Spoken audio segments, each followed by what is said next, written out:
simultaneously feels like a really long time and then not much time at all.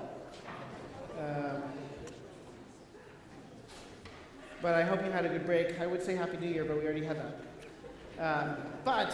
I think the last concerts were really thrilling. I think I mentioned in some of the warm-ups for the concerts, I had many people come up to me, like Deb Galata, and she said, wow, the choir really does hide it exceptionally well.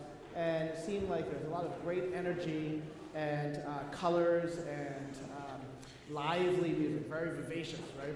And I think that's really fantastic. That last concert set had music that's a little bit more familiar. Obviously, how many of you sung the 4A like at least twice or three? Yeah, okay. And the Palgan Mass too. I mean, like that's a fantastic work, really beloved. And the Beethoven, I think John Wilson was absolutely fantastic. Really, really fantastic. Pianist. And then I think I mentioned he, the next week was playing the Grieg Concerto with Marin Symphony. And he is quickly becoming, I'm trying to program him to do a concerto next year with me somewhere else. And Gabriella Smith has this phenomenal concerto, and I think it's a Bay Area premiere. It's not a West Coast premiere because I think they did it in Seattle, but it's a great piece. So we go from that to equally exciting music, but lesser known. How many of you have heard of Teneyev before? So Teneyev is odd because he was one of the most prominent Russian musicians, except for some reason we kind of skipped over him for some reason. This work that we're doing, John of Damascus, is literally his opus 1. That's what it says in the very beginning. Obviously, it's Cyrillic, but he was immediately known as one of the great musicians of his day. He was the one that premiered most of Tchaikovsky's piano concertos and was a great confidant of Tchaikovsky. And there's all these really fun stories because he was known for having a really blunt style. And so Tchaikovsky would simultaneously trust him a lot, but then hate all the things that he would say about his music. And I think there's this one really funny story where it was the Fifth Symphony, if I'm not mistaken. And so he started playing some of it, and Taneyev just started going to the score and just saying, this is not the greatest here, why don't you do something? And Tchaikovsky got so upset that he acted like a 5-year-old apparently. He basically ran out of the room, came back, took the score, threw it on the ground, wrote on it, bad composition, And it was really petulant. It's just kind of funny. But and then I think Taneyev's response to that was but he asked me what my opinion was. But he was erudite. He was known for not only music, but he was studied other mathematics. If I'm not remember, some astronomy maybe. But he was a phenomenal composer.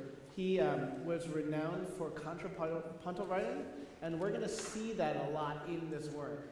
And so both the first and third movements, this is 3 movements, are utterly masterworks. I've said this story so many times, but it's one of my favorite lines that Bernstein said. Bernstein said Beethoven spent his entire career trying to write one good fugue, right? And Bach, of course, did it effortlessly. He could improvise fugues. During Mozart's time, it was not the style to write contrapuntal music, and yet he could do it because he used just that brain, so that's why the Requiem obviously has double fugues, and if you listen to Mozart's last symphony, Jupiter Symphony, in the last movement, suddenly all this is contrapuntal writing, and you're just I have no clue what's going on, but it's amazing. Taneyev has a magic quality to his contrapuntal writing, which is that it's like Bach. So Bach, they say, is a musician where the music works vertically and horizontally at the same time. So horizontally, you all have melodies. The altos don't have a melody that's just la, la, la, la, la, la, la, right? Sometimes it has weird jumps, but it's not like the same note all the time. But those chords actually work really well together on a vertical sense. So it's horizontal, beautiful melodies, and the harmonies are great too. And where you're going to find in the Teneo is that you have that too. It's this, except it's not Bach in this precision and calculated like a Swiss watch, right? Where every little piece is just working together in this piece. There is a Russian sentimentality to this that is rich, that is full, that is gorgeous, and that happens to be contrapuntal writing that's technically hard. Well, it's not hard, but I mean, like, it's like hard to imagine how we compose it all together. So it's a really phenomenal piece. It's a heck of a first, published piece to have, right? He was a teacher. It was the conservatory, and you know, during Tchaikovsky's time, he was considered to be, you know, the brightest. And during the time of the Mighty Five, which was Rimsky-Korsakov and, you know, all those, the Mighty Handful, he was considered to be a little bit old-fashioned, but they still admired his works. I think there's one opera of his. They said, okay, we don't like his music, but we do like that one. So it's going to be really great. I want to just play, because if you look at your music, just because, and I'll do this before we go to the chanson, to talk about the chanson, and then we get started and just do some things. I mean, like, you see this huge, long introduction.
Right? That's before anything happens.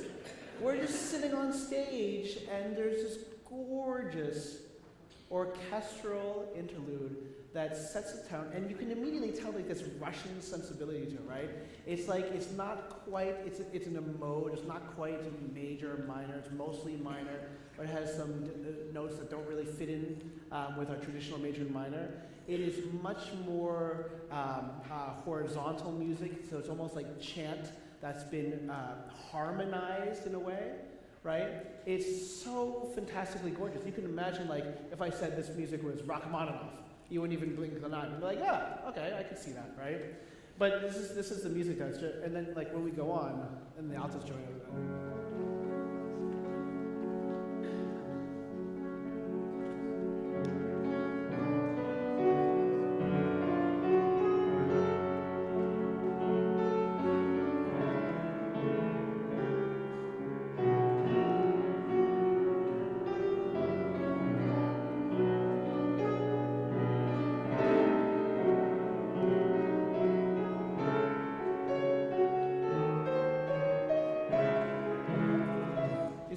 so that doesn't sound like the beginning of a fugue.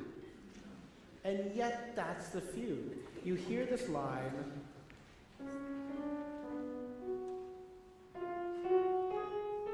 It's such a beautiful melody.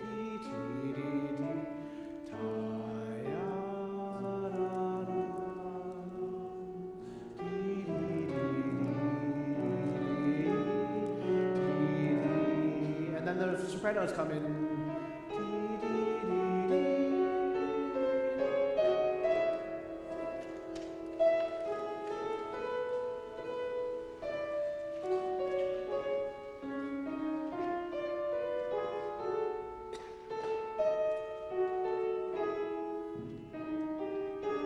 And then the bass is coming.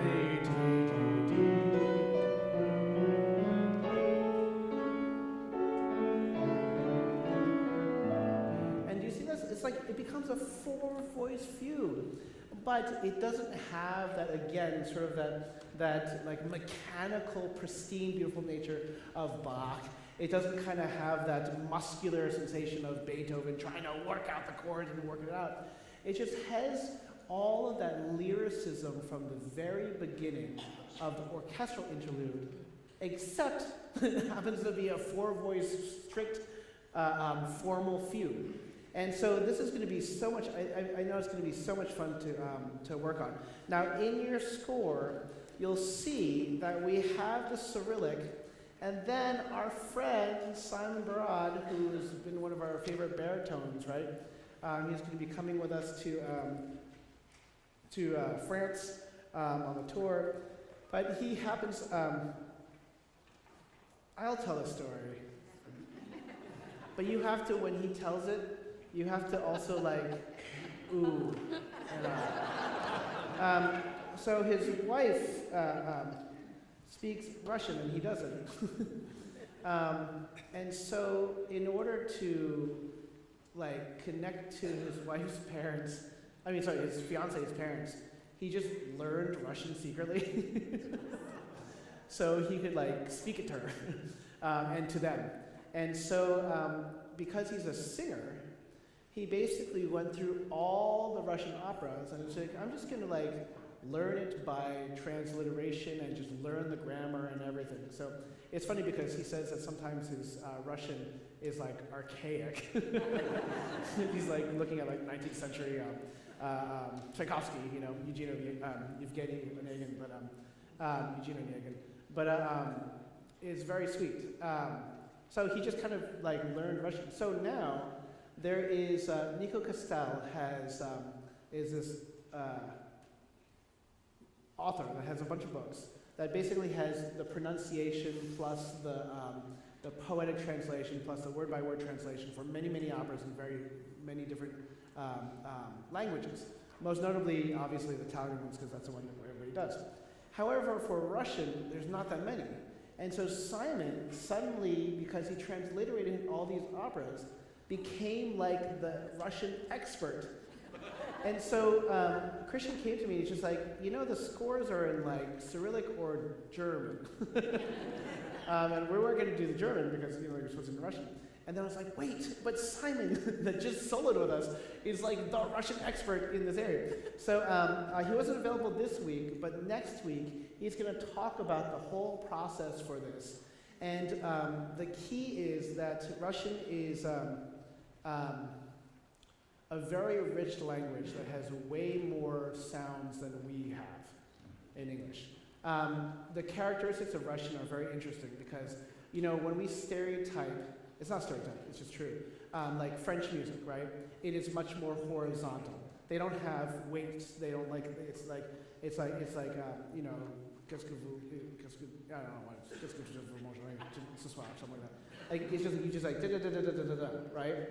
But then when you have English and German, it's kind of like ta-ta, ta-ta. That's why we have like Shakespeare has writes in a certain rhythm and whatnot. I think it's a little bit more vertical.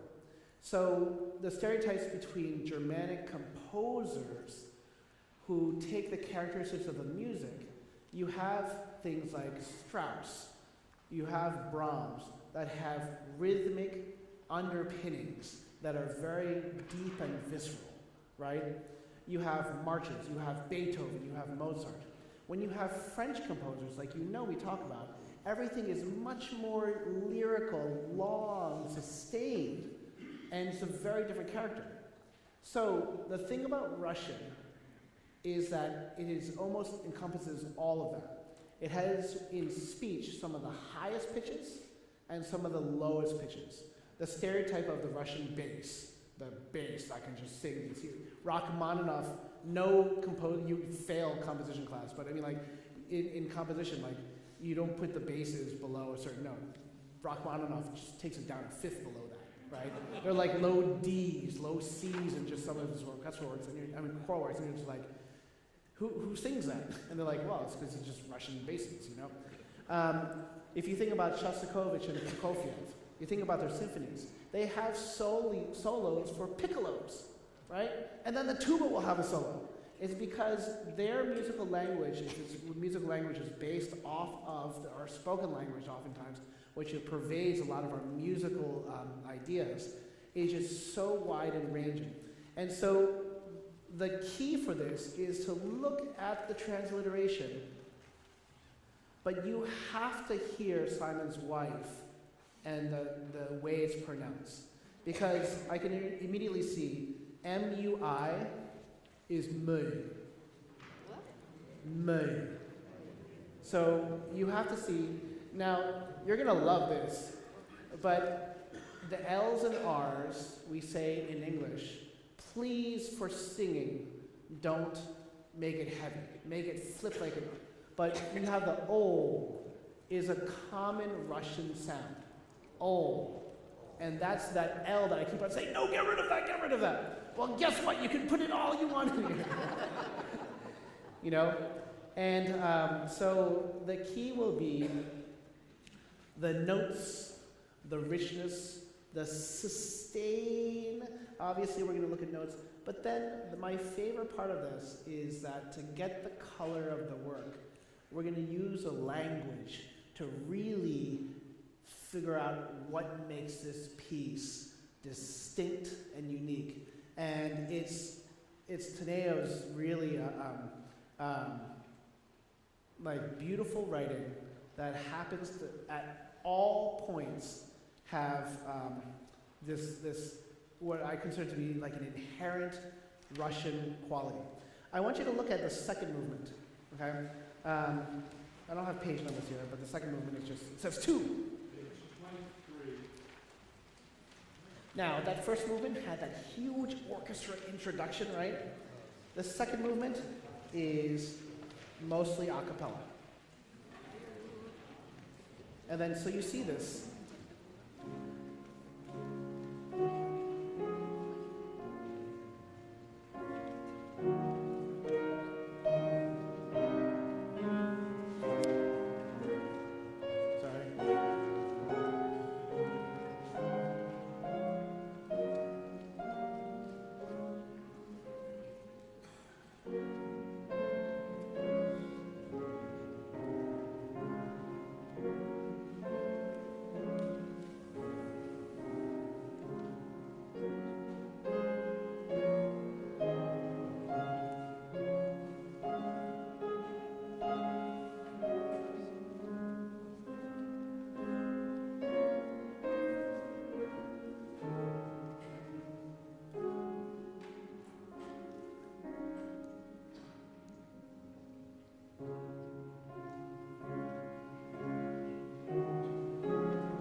It's just gorgeous. Why don't we just, because I know we want to, let's just sing this on Ooh a little bit. I know we didn't do warm up and all that kind of stuff, but we can't not sing this.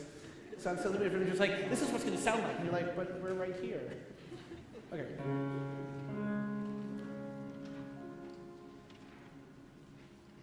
Ready? And 1, 2. On new.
suddenly...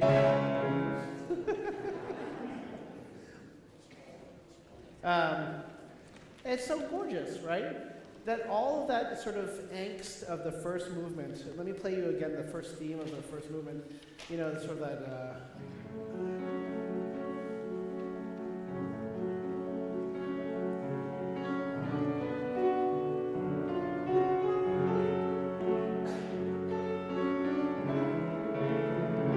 all of that's gone, right?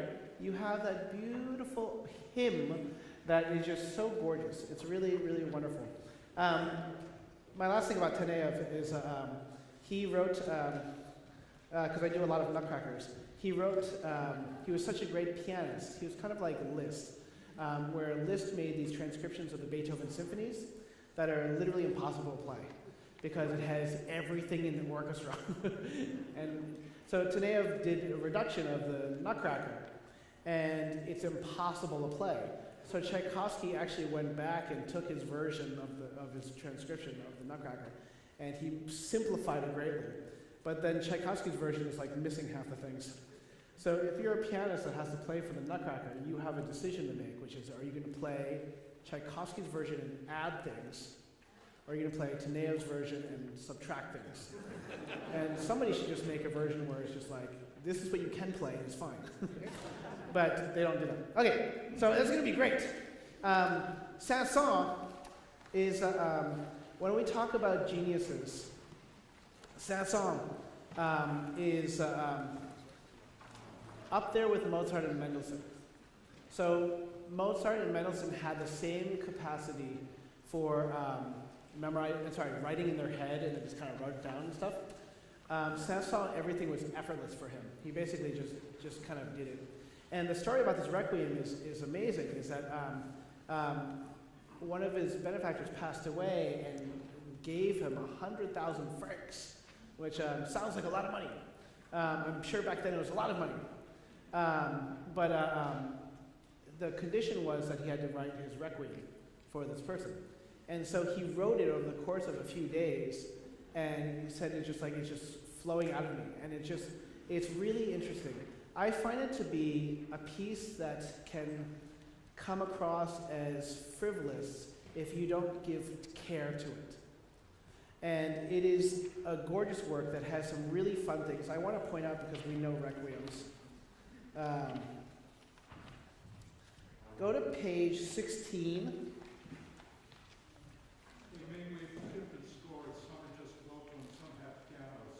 Oh, okay. So what I want you to go is to the Dies Irae, and which is the second movement. 13 in the blue score. And it's bar 38. Now you remember, of course, what the text is. Tuba mirum sparta sonum. When the trumpet and the brass call the end of the world, you know, where will you be? You'll be judged. Etc. Death is stupefied in his tracks, right? And so, this is the fun is, you have a trumpet that goes, and then the full orchestra plus organ goes, and you know, it's just like trumpet, everything, and it's a great effect. But my favorite thing are the chords. Sometimes don't make any sense, because you have this chord. And you think it'd be E minor, but it's actually with an extra B in it, right? So it's got a little dissonance, and then you sing tuba, and then we do it again. But this chord, you know, that chord is actually very consonant. It's a little bit dissonant. And then again. And then the chord changes again. That's a weird one because it's like a major 7 chord. It sounds a little bit not like the end of the world. And then listen to this chord. And then you have this chord. Right? And then my favorite one is the last one.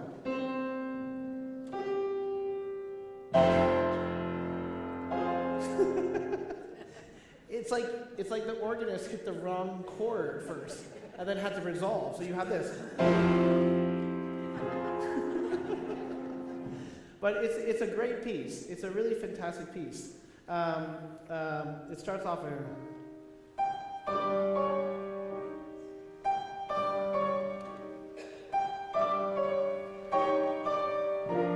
Oh, sorry. It's got this crying from the strings. And so if you play like pum, bum, ba-dum, dum, ba-dum, that's what I was saying is like it can be done a little perfunctory, right? But you have to have that sort of drama, da, dee, dum, pee. Like the piano can't get it. E, tee, dee.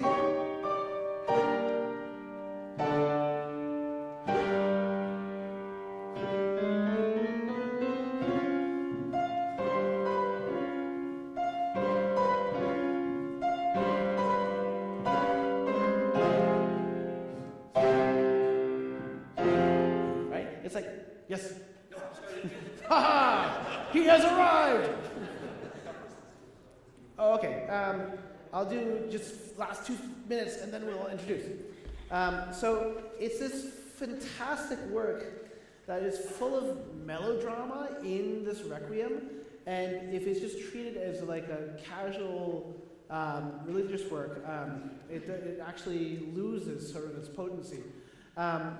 Saint-Saëns, if you know him, the Danse Bacchanale from Samson and Delilah is one of the great, crazy works. I should play it at some point because it's so much fun. In fact, maybe we should do that because we have to add an orchestra work.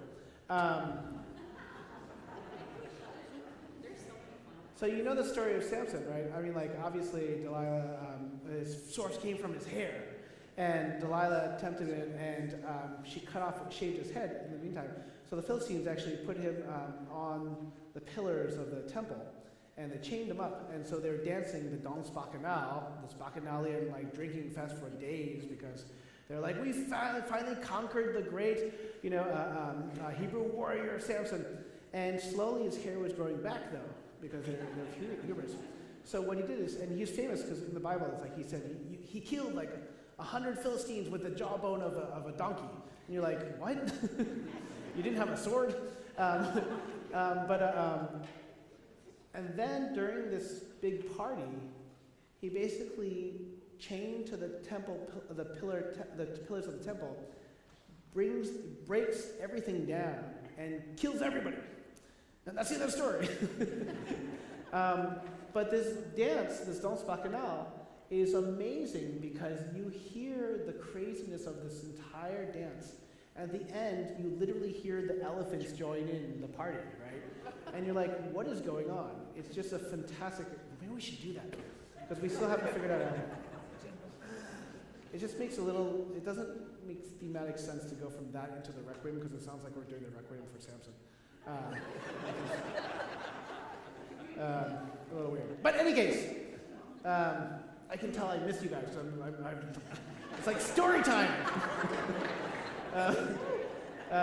I started this new video series where I'm just like pointing out weird little things like this. Like, did you know there are elephants in the Danse Bacchanale?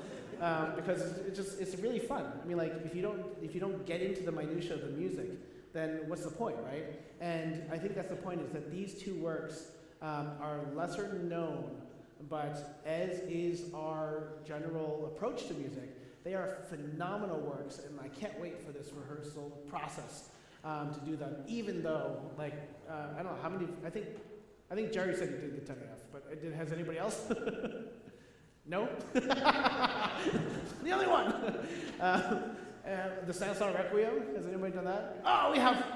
Oh, yay! So this is going to be a great journey for all of us. But we have. Leon, our accompanist, he got back into playing so much that he got a little bit of tendinitis. And so we are without him this semester. But we have people that are coming in to join us. So I want to introduce you to Jesse Misek, who is joining us today.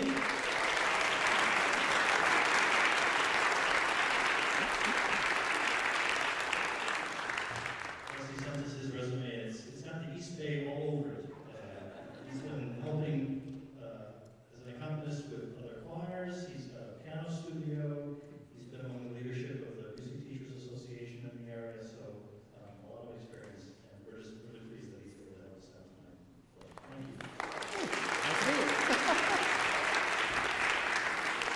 And of course, you know Sam.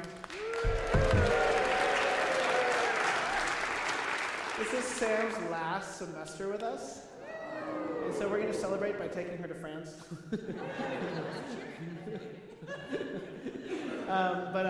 So during the semester, we're actually going to have auditions. So you'll see potential placements. But we love Sam, so we're going to invite her to do warm-up, and then we will sing, I promise, and it'll be a lot of fun. Okay.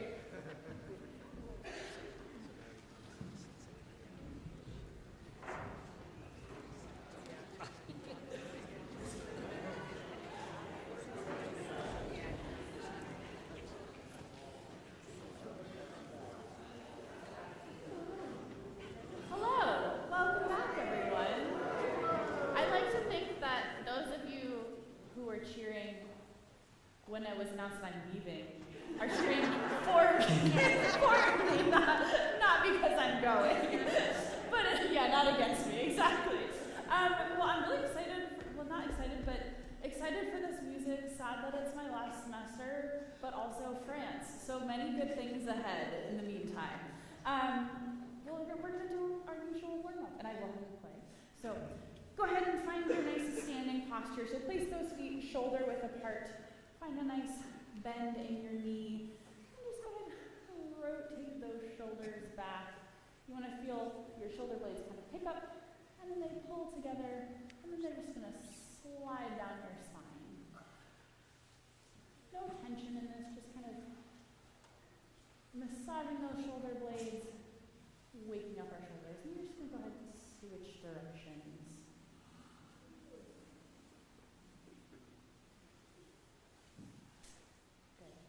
One more time, and just go ahead and drop those shoulders. Pull them up towards your ears. And pull them up towards your ears one more time. Good. So we want to find that spot where all of our weight is lined up. We've kind of placed our feet. We found that kind of dynamic foundation. We want to find the place where our weight is centered over that foundation, so we're not leaning back. We're not leaning forward. We're kind of just balanced in the middle. And once you've kind of found that spot where everything feels lined up, go ahead and place your hands on your hips. We're going to just twist a little bit side to side. You might say, welcome back, neighbor. As you twist, just waking up your spine and your rib cage a little bit. Good.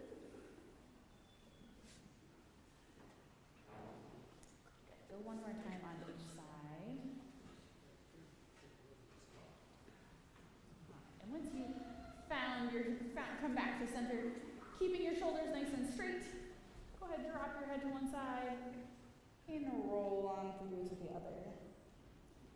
Keeping that kind of tall foundation, tall posture, tall foundation, just letting the weight of your head hang and stretching out your neck and your shoulders a little bit.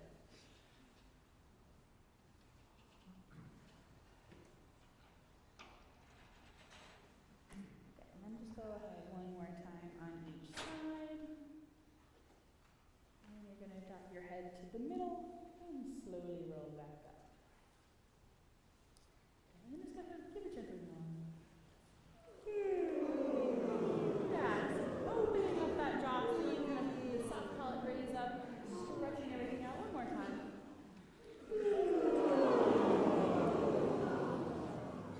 Okay, we're going to wake up our jaw a little bit more. We're going to kind of hum, and we're going to do kind of like a chewing motion, just loosening everything up, a low pitch. Then you might slide up to a higher pitch. Go back down.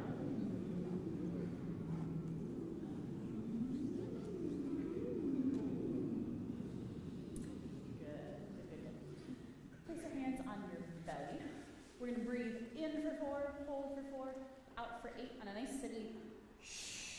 We're connecting with that breath. You want to feel it when you're exhaling, almost like you've blown up a balloon, and you tuck it under your arm, and then you're just going to slowly squeeze the air out. So it's not all coming out at once. You really want like a focused exhale, almost like you're breathing out through a straw, and you should feel kind of steady engagement of the abdominal muscles to help control that breath. So here we go.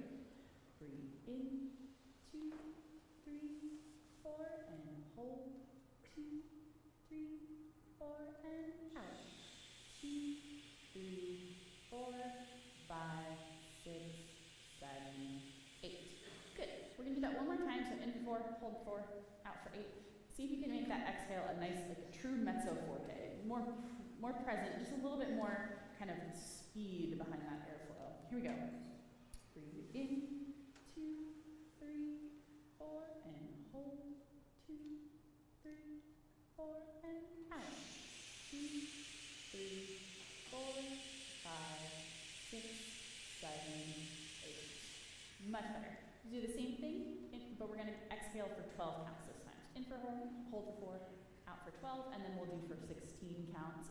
As you exhale, much better in terms of like the presence, a little bit more dynamic, a little bit more kind of speed behind that air, but keep it nice and focused. You almost purse your lips like you're making a little O shape with your mouth. Here we go. Breathe in, 2, 3, 4, and hold. 2, 3, 4, and out. 2, 3, 4, 5, 6, 7, 8, 9, 10, 11, 12, and in.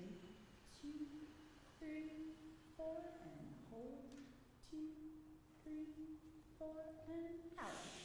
2, 3, 4, 5, 6, 7, 8, 9, 10, 11, 12, 13, 14, 15, 16. Nice. Last thing we'll do before we really start singing, we're going to take a breath in. We're going to do our sigh out on ooh. And just to remind everyone, we're kind of phonating through that higher portion of our register. Ming talked about how the range of Russian is a much wider range in terms of the pitch range of their language when they're speaking, and ours is about like this. So we're just waking up that higher portion of our register. So here we go. Breathe in.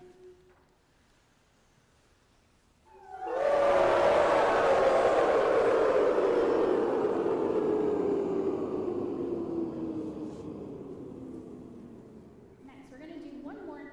Keep it even lighter. Remember, the goal is not to make lots of sound, but to really just lightly kind of wake up that range. So another deep breath in, reach a little bit higher into that register, but keep the sound even lighter. Here we go.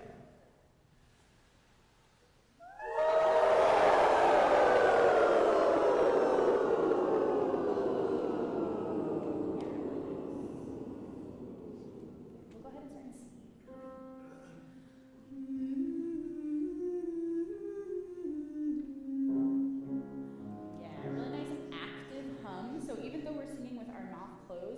Feel that space, feel the resonance, and you want to kind of focus that sound into your nose. It should be nice and nasal. We're just bringing that sound forward, waking up our voice. Here we go.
Focus into this hard palate.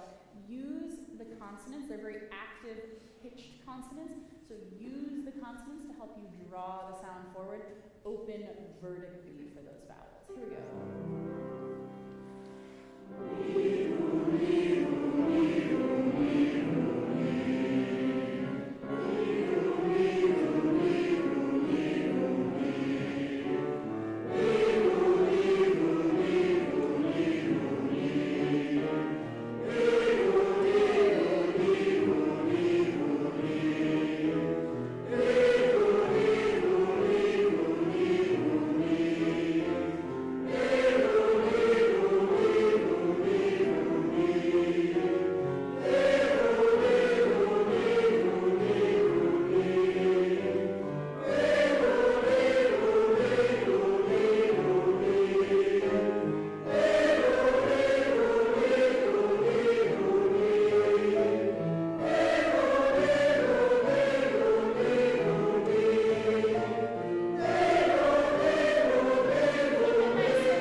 Spend as much time on the vowel as you can and keep it a nice, tall, bright, resonant vowel. Here we go.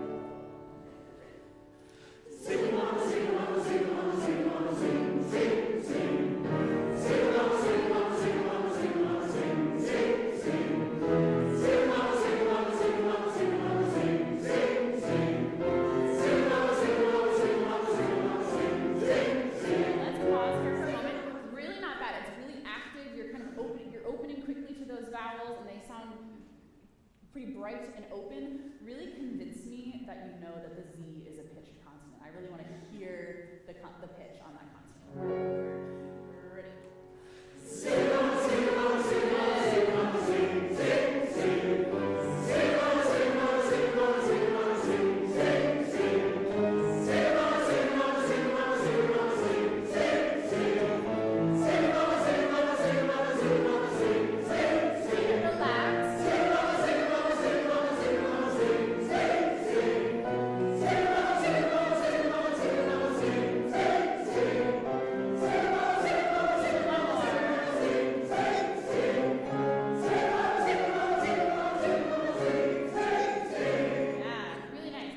I don't know if you heard it there, but I heard it here. And when you really sang the consonant, when it was truly pitched and you were placing that pitch in your voice before you started singing, your volume about doubled. And it was so much more open and resonant. It was beautiful. We'll go back to D major.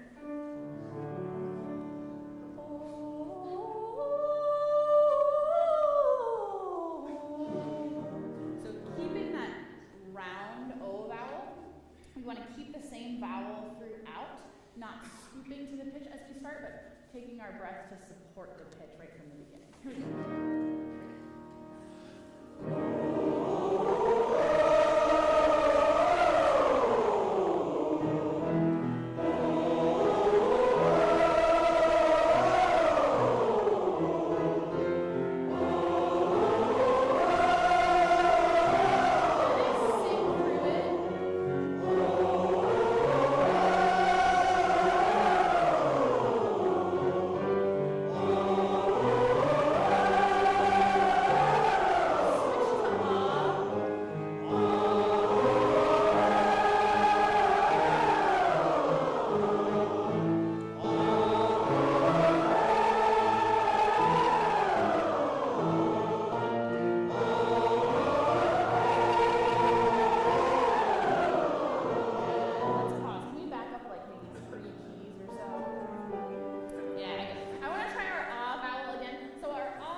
Forward into the hard palate. Think taller. Really tuck your chin and find the space here for that ah vowel to resonate. Here we go. Ready?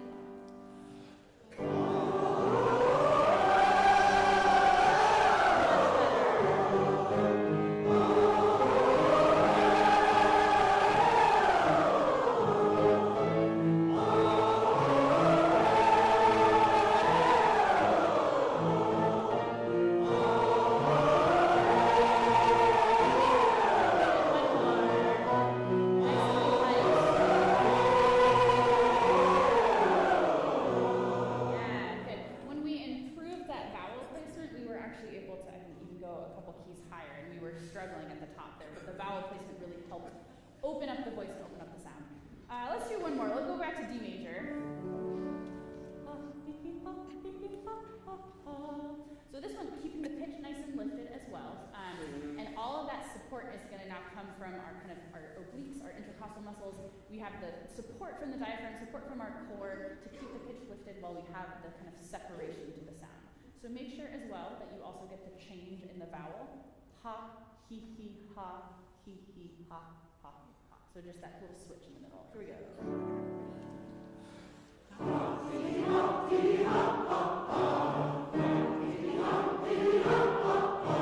Let's pause for a second. We're going to go back to D and start again. Make sure you also leave a beat for the breath. So 1 and a 2 and a 3 and 4 and breathe. So it's kind of in 5. Here we go. Ready?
Okay, can you hear me? I want to read the text, the poetic text. There is a translation, but it's a little bit more word to word, a little bit more literal. So the text of John Damascus is a work by Tolstoy, and it's an epic poem that's quite long and actually caused a bit of political turmoil because it was about the voice of the artist and against authority. And so the authorities didn't take it very well. But it was sort of alluding to John Damascus and Tolstoy equating their lives. But as I mentioned, John Damascus, this work is in 3 movements. And so we kind of looked a little bit at the characteristics of the first movement, which has this sort of yearning and deep, rich music. And the text for that is, I began a journey into the unknown. I travel between fear and hope. My sight is extinguished. My breast has gone cold. I cannot hear. My eyes are closed. I am lying silent and still. I do not hear my brothers sobbing, and the blue smoke of the incense does not exude its aroma for me. And then the second movement, as we saw, that beautiful sort of effortless chorale, is, but while I sleep with the eternal sleep, my love lives on, and I implore you, brothers, each one of you, to call thus to the Lord, O Lord, O Lord, O Lord, O Lord. Gospel. The third movement is the connection to a Sanson, which is a quasi-dies irae. On the day when a trumpet shall signal the end of the world, accept thy departed servant into thy heavenly abode. And again, in the third movement, we didn't look at the characteristics, but it is fugal in character, it is contrapuntal, but it has a much more lively end. So it's 3 movements. The first movement is quite extensive. The second movement is a little bit shorter. The third movement has a lot of energy to it too. But let's just read through the first movement. What I'd love to do is actually have everybody read the alto line. And so the altos are going to start at the very beginning. I want you to sing it on new for now. Don't even attempt to do the Russian. What we're looking for is that Russian music has a richness to it and a sustain that connects all the notes. So it's never nu, nu, nu, nu, nu, nu, nu, nu. It always has much more sustained connection to it. So we're going to start on, do we all have the same, we all have the same, right? So from page 4.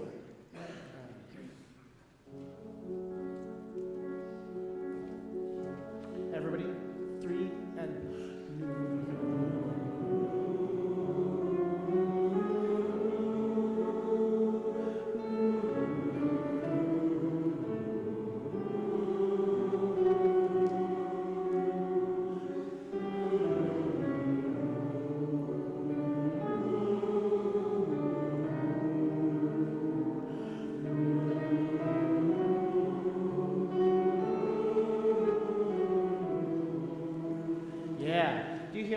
that's so gorgeous. Now that is the subject of the fugue. And if you know in a formal fugue, we say the exposition of the fugue is when all four voice parts sing their the theme, the subject of the fugue, and then we go on to something else.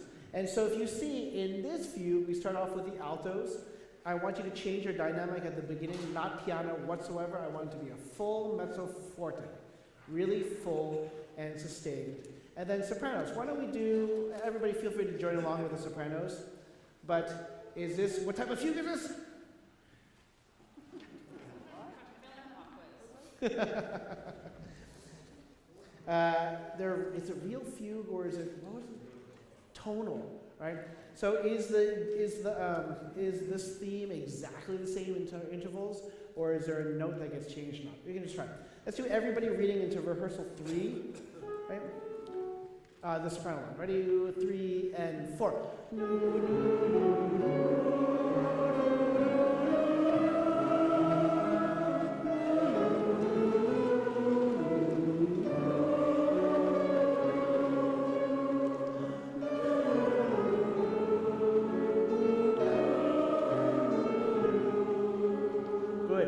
Yeah, technically, that's the end of the subject itself.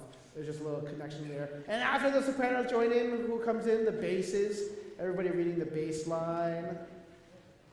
Should seem very familiar. 3 and 4. Everybody.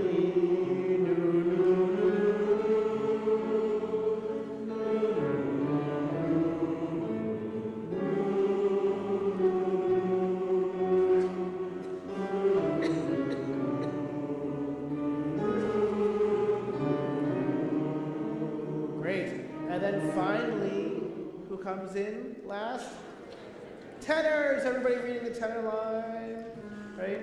Altos, sopranos, it should sound very familiarity. 3 and 4.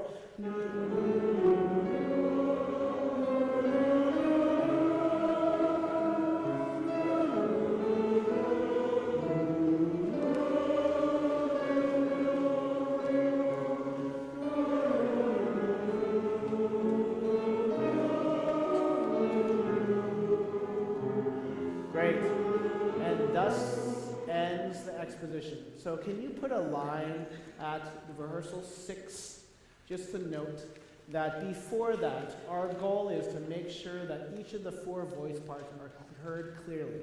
Go back to each of your entrances. Each of your entrances has some sort of very soft dynamic. I already told the altos, change your dynamic to mezzo forte, right?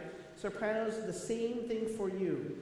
Though you're higher and it's going to be heard pretty clearly, it shouldn't be soft at all. It's isolated single voice above the altos.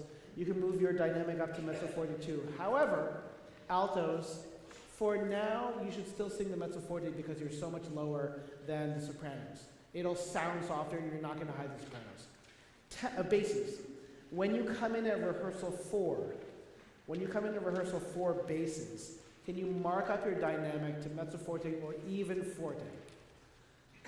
Sopranos and altos, you have a crescendo that's rehearsal 4 before that a little bit, where you have a crescendo that's written there. I want you to get to rehearsal 4, but then the diminuendo that you have there is actually going to be a little bit earlier, 1 bar earlier at rehearsal 4, and they're going to drop back to mezzo piano so the basses can be clearly heard, okay? And then finally, tenors, you have mezzo forte written in, it should be forte. And at that point, it's going to be hard, but we will try to pull back everybody else just so we can hear, okay? Now, a lot of this is very tonal, right? This one's a real few because you don't change some of the notes in between the subject.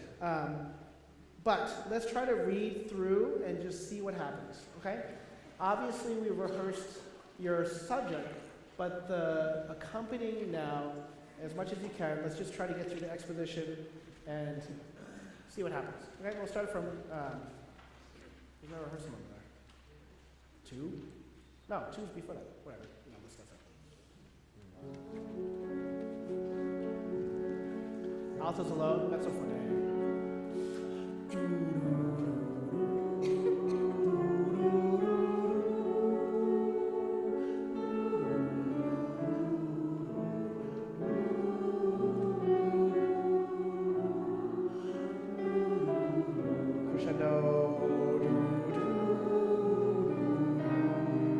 Sopranos and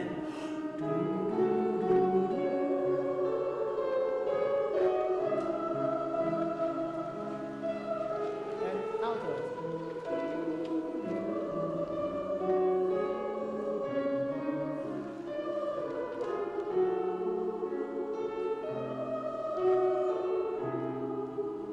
Basses.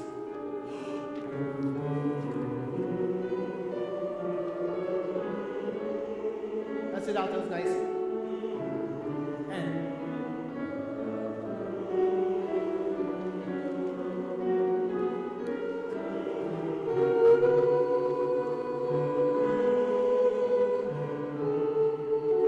tenors. And sopranos. And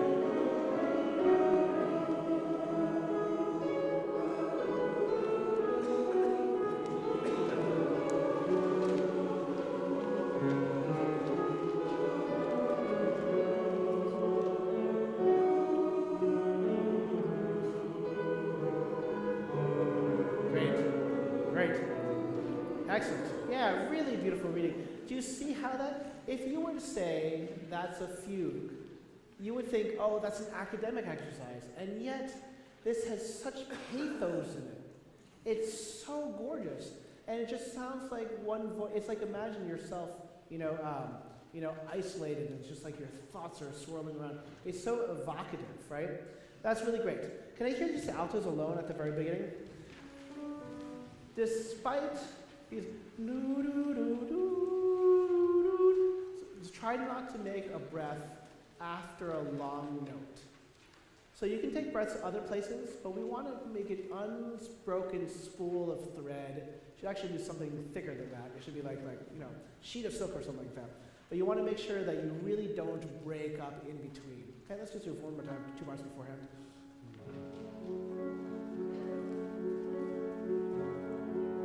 Nice deep breath. Great, great. Can you do that again?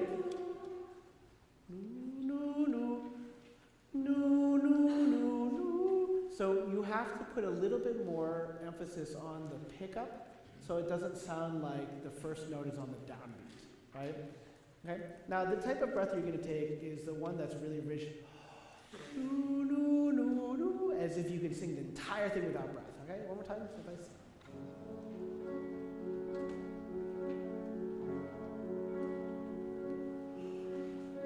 That's it.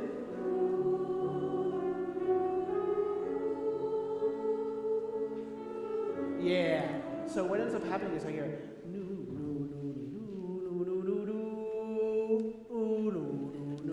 even though I didn't take a breath, you heard the break. And so that's what I kind of heard. I didn't hear the breath, but I did hear a break. Now, remember that this is completely cantabulated. Literally, you're singing, right? But it needs to feel like those long notes are not do do do do do do do do do do do do do. It needs to feel like you're going somewhere. It's blossoming, right? Immediately think of the vocal line. Right? One more time.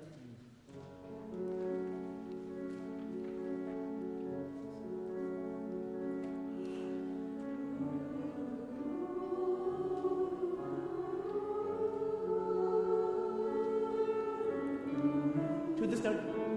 G, no break.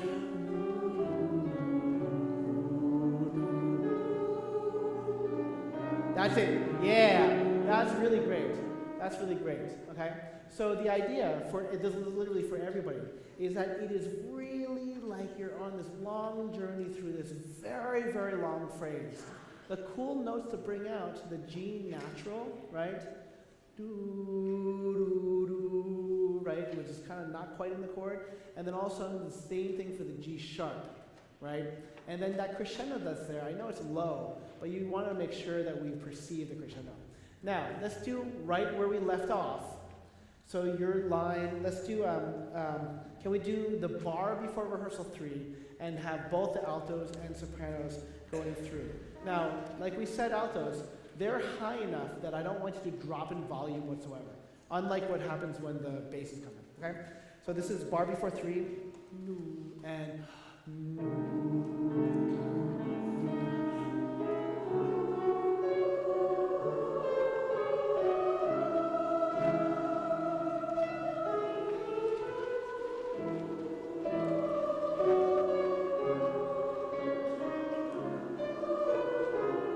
to the D sharp. Good. Yeah, good. Let's just do sopranos alone. That's really great. Now, the reason why we do nu and not do is to get as much of the connection. Nu, nu, nu, nu. But it almost should feel like you're just saying ooh, as if it's unbroken. Don't let the consonants break it up too much, okay? The same thing. What I want you to do is put a little tenuto on the pickup, because we no no no no no no no. You want to hear that first note as part of the line, right? Sopranos 2 and 3 and yeah. Crescendo to this note.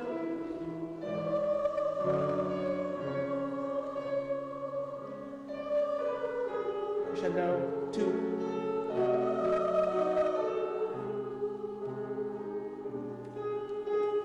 Good. Yeah. And then you go, and then the bass is coming, right? Altos, let's do your line at 3. Start a bar before 3. And you should still feel like no matter what, it is not just a counter melody. It is actually just another melody that you get to sing and duet with, okay? So this is the bar before 3 on the D sharp, right? 3 and 4.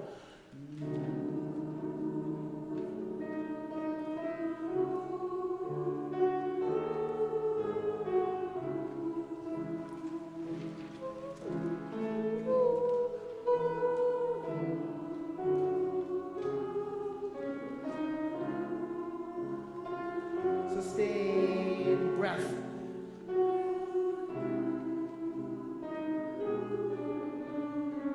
Good. Now, the top of the page, page 5 that I have. Now, remember the sopranos sing that B 1 beat before you do. So that note should be actually easily heard because you, and then you sing, okay? Sopranos and altos, let's start from the very beginning of the sesto tempo. This is the top of page 4, is it? Okay? Now, altos, I think we should actually try to sing it a little bit louder, actually, right? Because it's low.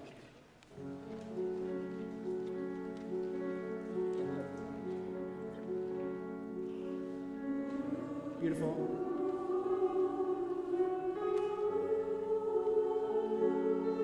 That's it.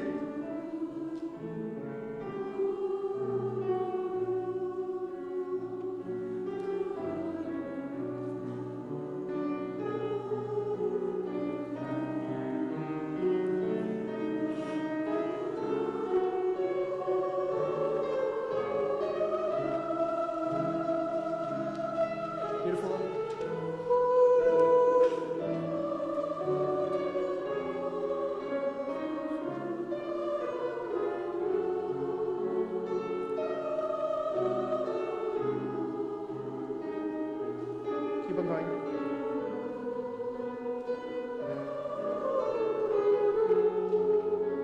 Yeah. Oh, do you hear that great line there? The G sharp against the A, right? And what ends up happening is the same thing as we always do.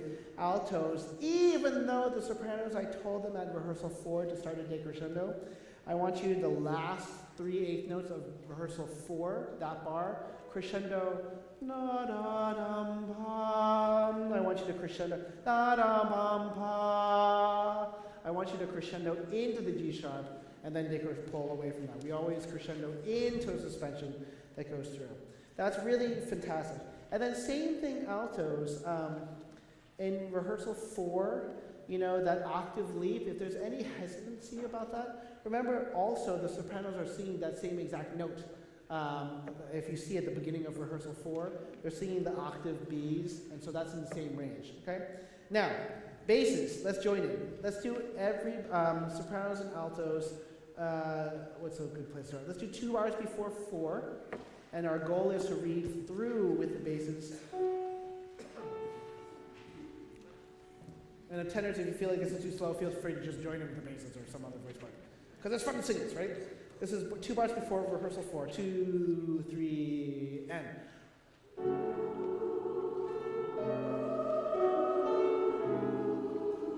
Basses and.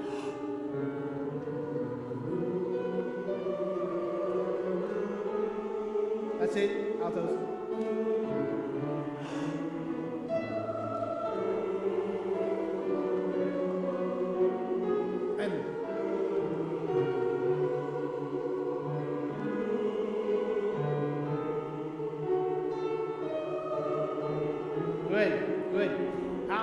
Let's hear your rehearsal 4.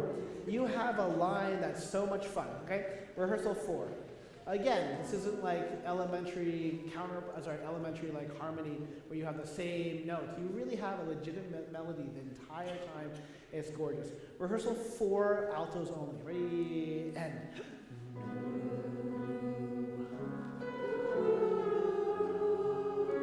Here we go.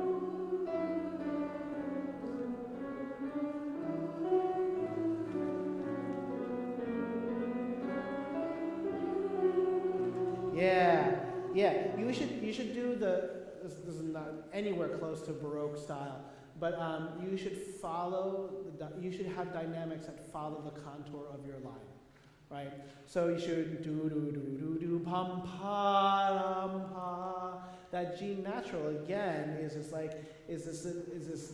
half step suspension that really pulls at our hearts, right? So that needs to come out a little bit more. One more time, I want to hear a little bit more crescendo going into the second bar of 4, right? The one that goes into the G sharp A suspension, right? Starting from the downbeat of rehearsal 4, 3 and 4.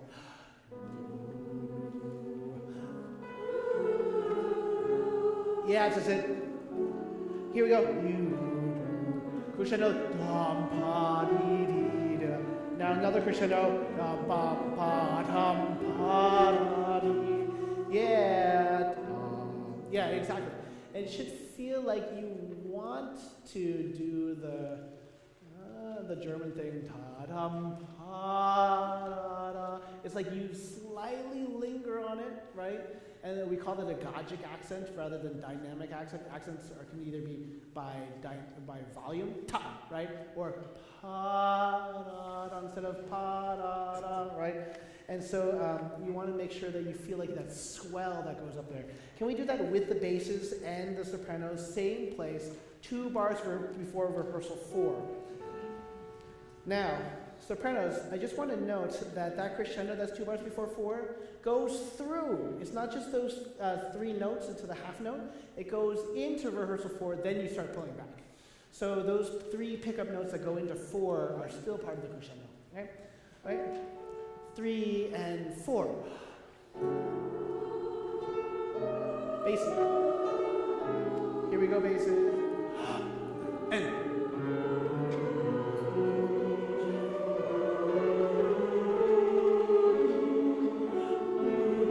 basses is your melody. Altos and that's it. Basses to the G sharp and yeah. So do you see this? Do you see this? This is right before we get to the tenors. The tenors, we were so close. We were gonna let you sing, and then you're like, okay, fine. Rehearse something else before you get to. But you see this 2 bars before rehearsal 5. What we want to hear is the basses going to the G sharp and pulling us along, and then the sopranos to the D sharp. That's kind of pulling us along too. Let's just do that all 3 voice parts, 2 bars before rehearsal 5, right? Right? 3 and 4. Basses. And yeah. It's like, again, that reaching dum ba da da da. Bass is the same thing too. When you go to the G sharp, but then after that, to the next bar, the bar before rehearsal 5, going to the D sharp there too. Those notes that are that really bring out the characteristic of this music is fantastic. This is where we're going to start. 2 bars before rehearsal 4, and then tenor entrance. And we'll sing through it, right? 3 and 4.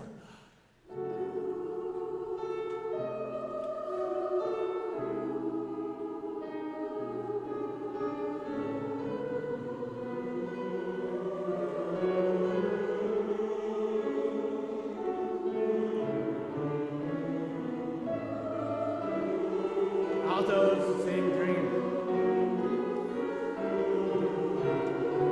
Basses to G sharp, to D sharp, sopranos, tenors, and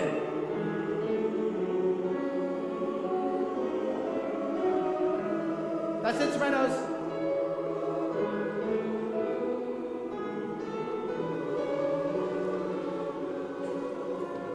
And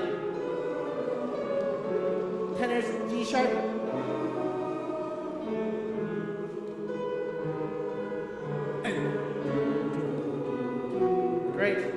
Great. Basses.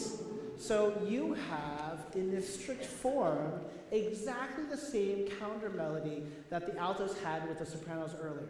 So for instance, on rehearsal 5, the 3rd bar, If you listen to the tenor line, ba dum ba ba, they sing your B right before you sing your B. And so you see that on the third bar of rehearsal 5, they sing a B that's exactly your B that you're coming. So you look for their note to get the note that comes through, right? And it helps out. Let's do tenors and basses. Can we do 2 bars before rehearsal 5? Tenors and basses only. 2 bars before rehearsal 5. Right? And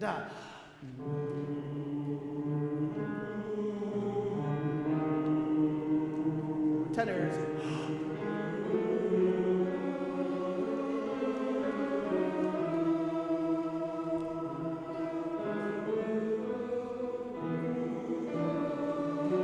Basses. Here to the D sharp. Basses and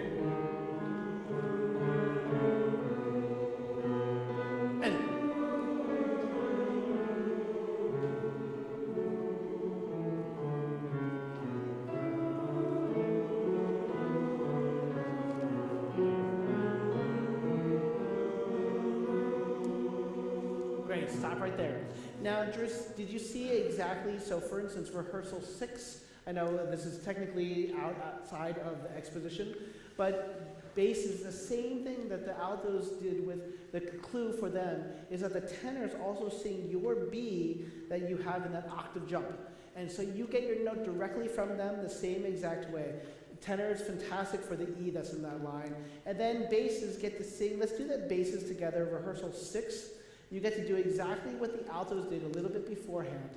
And the same thing goes for you. When you have the notes going up, crescendo them a little bit, and the G natural, ba, ba, ba, you know, like that suspension that's there, it's like you want to really feel that note, okay? Starting from rehearsal 6, basses alone, right? And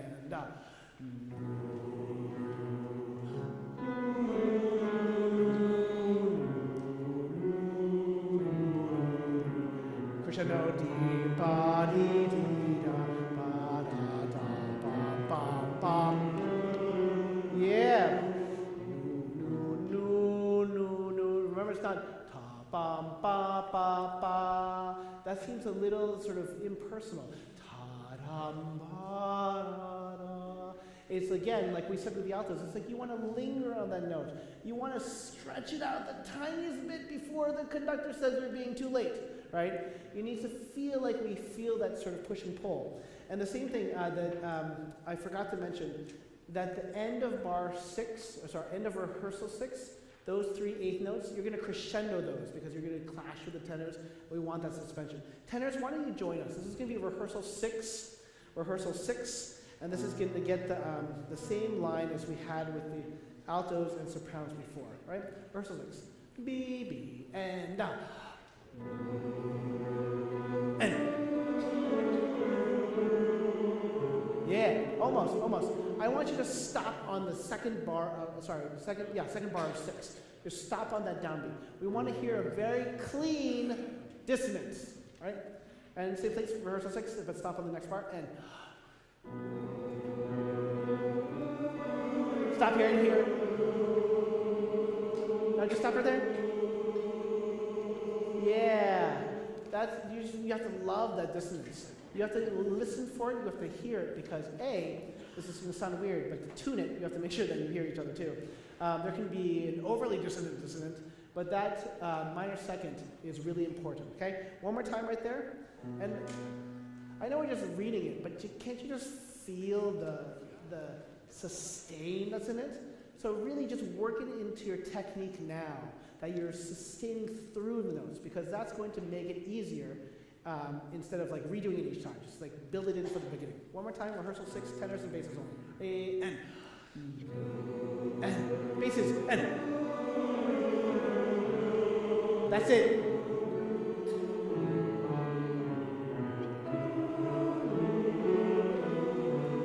A sharp to G. Yeah, that's it. That's it. I look at all your faces. You musically did it, but you had this stoicism that I realized. I was like, oh no, that's Russian. So, ta-dum, pa-da-da, right? That's just really great. So what I would do to remember that is I would actually do what we sort of did musically, which is put a little tenuto on the G natural, basses and altos in your section, right? And then the key is you actually put a little tiny crescendo and decrescendo up on those lines. I would circle the A sharp because it's a cool special note, right? It's those little things that will remind you of where to go. Now, what I want to do is just to see where we're at. I know we didn't do the fourth part, but let's do start again from page 4. Alto entrance, soprano entrance, bass entrance, tenor entrance, and start reading through a little bit. Okay? Right?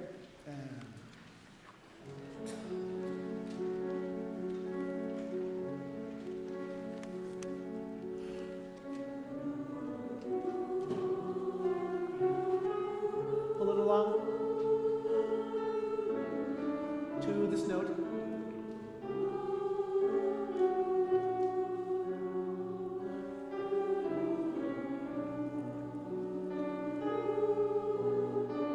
Get ready, sopranos.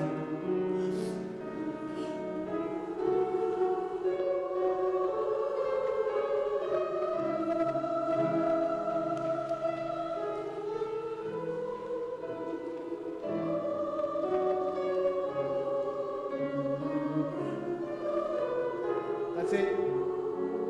Breath.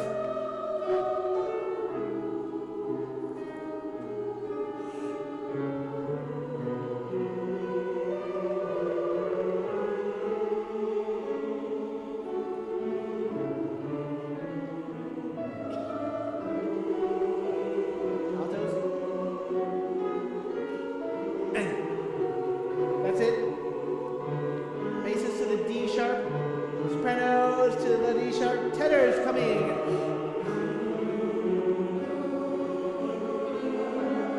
That's it. That was it, sopranos. Basses.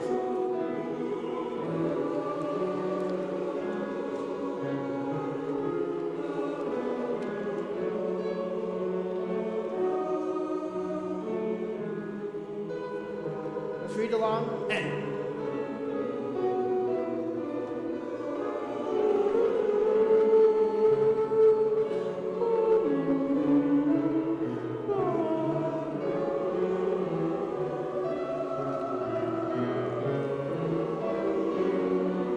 To the D sharp basses. Here we go, finally.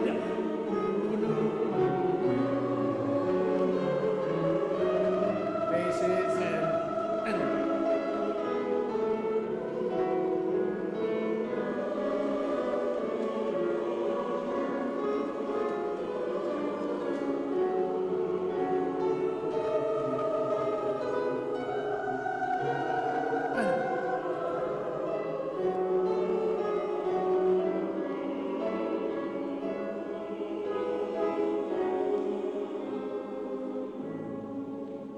look at that. That's not where you thought it was going at all. You thought it was going to go to C sharp minor, and it just went to this deceptive cadence to A. Really good reading. I know this is the first read-through. Sopranos, I especially enjoy, going for those higher notes where you're just like, okay, that's a high entrance. We're just going to do it. That's really great. Can I hear sopranos? Let's do a little bit before rehearsal 6. Rehearsal 5, sopranos only. Actually, why don't we do 5? Rehearsal 5, let's do tenors and sopranos, because tenors are the last entrance, so they need to have some fun too. Okay? Now, again, moving eighth notes. They should be fun. It's a huge melody. Remember the unfortunate standard way of writing notes for voice is every single time there's a new syllable, you break up the flags. But it really should feel like it's ta-da-dee-da-da-dee-dee. It's not just ta-dum-pa-dum-pa. So ignore the notation system. It's just because of the syllables and the way they're written. Okay? Rehearsal 5. Tenors and sopranos. 3 and 4. And.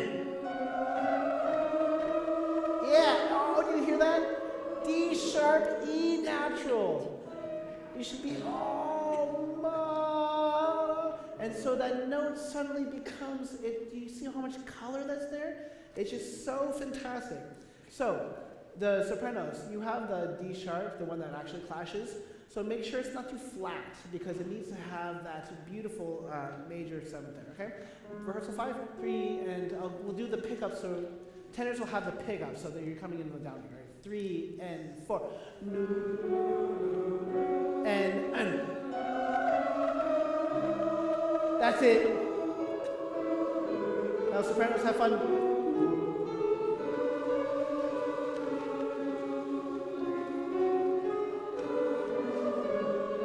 Yeah. Now, it's not really evident for you sopranos, but what they had, the altos and the basses of a G natural, your version of that is the D natural. So on the top of page 7, the last beat, the fourth beat, that D natural that's there, I want you to put a tuning note over that note. Okay? And so that's the note that you're going towards. And you're crescendoing to that, and so that's the one that we said with the altos and basses that are like, you're sustaining it a little bit more, okay? Tenors, that sounds great. Let me hear tenors alone, starting at, where do we start, 5? Every single time, da da ba, da da. Your long note is like its goal is to reach for the next line. So it never becomes static on a long note. It has life and it blossoms a little. 3 and 4. That's it. Beautiful.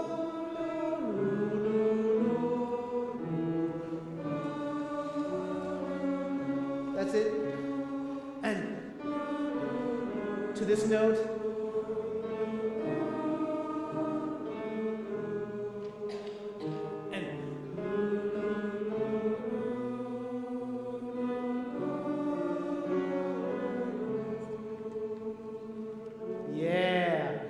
My favorite part about this is that when we have these repeated notes, like the tenor just sang 2 A's in a row, right? It didn't sound like no, no, and that's how I can tell that we're getting this idea of sustain. Because sometimes you have 2 chord notes in a row, no, no, and you can't quite tell that they're 2 separate notes. That's exactly what we should be going for. That's exactly that connection. So when the center sang this beautiful decrescendo with 2 half-note A's, it almost sounded like 1 note. When we have syllables and text, it's going to break it up a little bit, but we're trying to maintain that idea of sustain. Okay, I think we're going to take a break in a second, so I want to start again from the very beginning of this and just sing through this entirety of the fugue. I know that we didn't quite get to rehearsal 8, but all these melodies and counter melodies are really coming together very nice.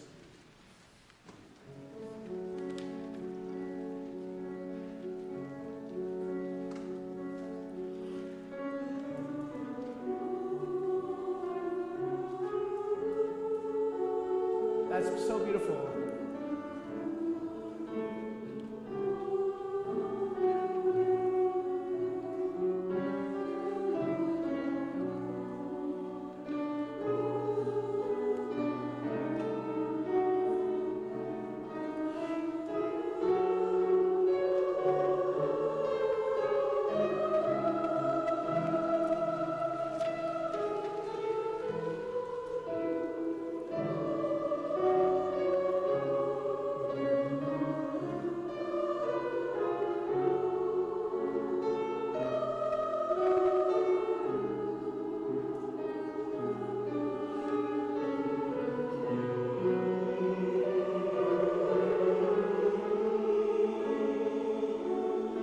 Beautiful basses.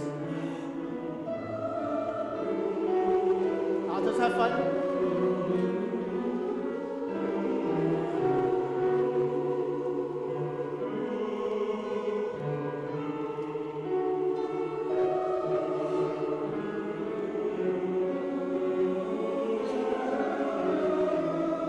That's it, sopranos.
is the fun part. The subject, right, without the little pickup, suddenly is not, we're not waiting, we call it the head of the subject, is being in stretto. It's going to be with other lines, the bass lines, almost immediately afterwards. And so that minor triad suddenly appears in so many different ways, and this is why he is renowned for being contrapuntalist, right? Is that same theme that was 5 bars long, suddenly is going to be cut up and rearranged in all these ways where you hear parts of it. And it's utterly, utterly brilliant. And so if you go to rehearsal 11, rehearsal 11, next page, on page 11, the same thing happens there, right? And then basses up down below, but then basses on rehearsal 12, you have it as a solo. And then when you get to 13, all of a sudden the tenors and altos have it, but they're mirroring each other only a bar apart, and somehow the line still works, right? And then the sopranos and the basses come through on page 13 when you enter, again, only about a couple beats apart. And this is a complexity that makes it utterly brilliant, that it doesn't seem like it's kind of like artificially made. It's like you can tell, you can't tell at some of these places how, what the craft is. It's like it's effortless somehow. It is so fantastic and gorgeous. And then just looking around the rest of the movement, because we're going through a little bit. If you go to page 16 on rehearsal 17,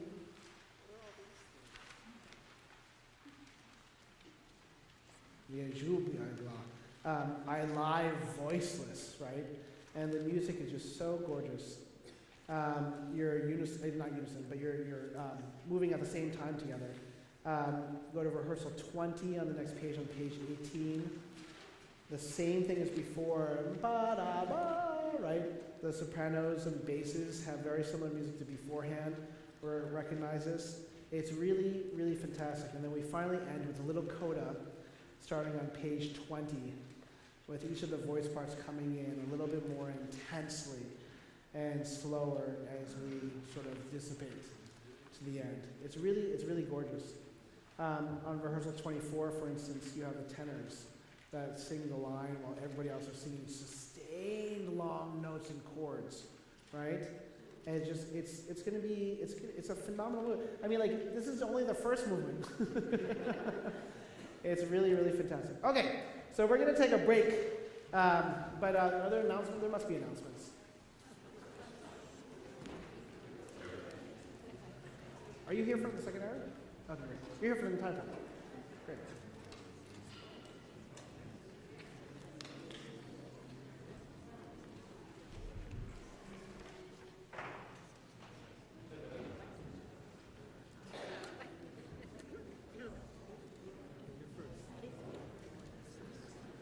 Hi everyone. Great to see everybody. I see a lot of people with name tags. That's great. And a lot of people ask me about name tags. We didn't have any extras tonight, so we'll try to remedy that next week. Because I know a lot of you want to get name tags. So my name is Pastor Bradbury. I'm one of the presidents of the board, and this is my co-president. I'm Ellen, and I'm the other president.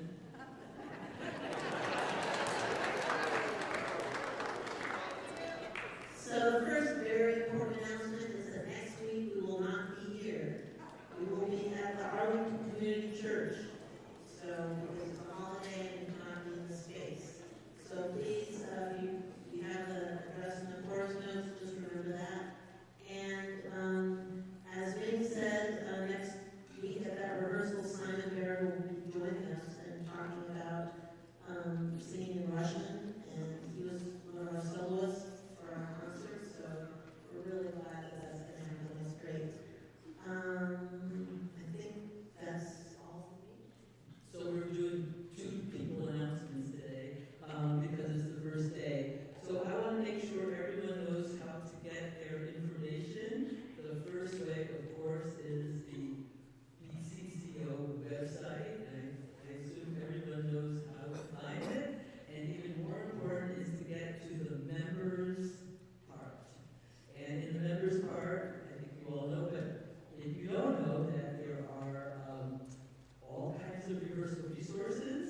There is the chorus notes. There are videos of old rehearsals, and so if you don't know how to get to the member site, please see your section leaders. And I think this is a good time to have all the section leaders stand up so the people in the know who they are. Yay.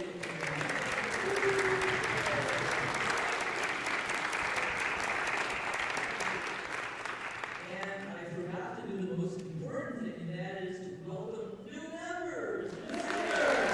Whether you are a new singer, or even a returning singer, or you haven't been here for a while, singer, please stand up.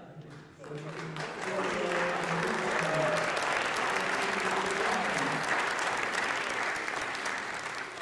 and so that's the first way, of course. The second way you get information is, of course, your Monday chorus notes.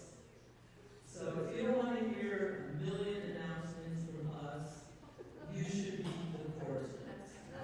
And you should make that part of your Monday morning routine. So you have breakfast, and then you go to the chorus notes. And they will be there. They will be there no later than 8 a.m. unless you. So if you read your chorus notes, you know that we have the soloist competition this semester, and you would also know that Violet Ming is participating in a fundraiser that you can give money to. So there's all kinds of wonderful things to find out in the chorus notes. So maybe you have more to say. Can I just note, it's very sweet, those that donate to Violet's fundraiser. Part of it is just giving her the opportunity of learning how to ask for money. I should note that Juliet is also in the same fundraiser. Not to donate to it, but I'm just amused that she put Violet's goal was like $1,000, whatever. Juliet's goal was $1 trillion. So again, you don't feel. I mean, like it's not whatever you want, but it's just I find it really amusing.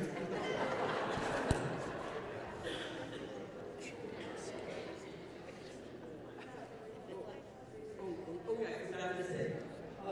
Practice CDs will probably be available next week. They're not ready yet, but if you go to the members' website, you will find the practice tracks for the set of songs. And we're waiting for the today. And a few more announcements. So one important note about today,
We have time to get going with the second session, so please find your way back to your seats quietly.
saying to Ming, I hope that the fiery wrath of hell warms me up a little bit because I feel like it's cold in here. But we're going to start with the second movement.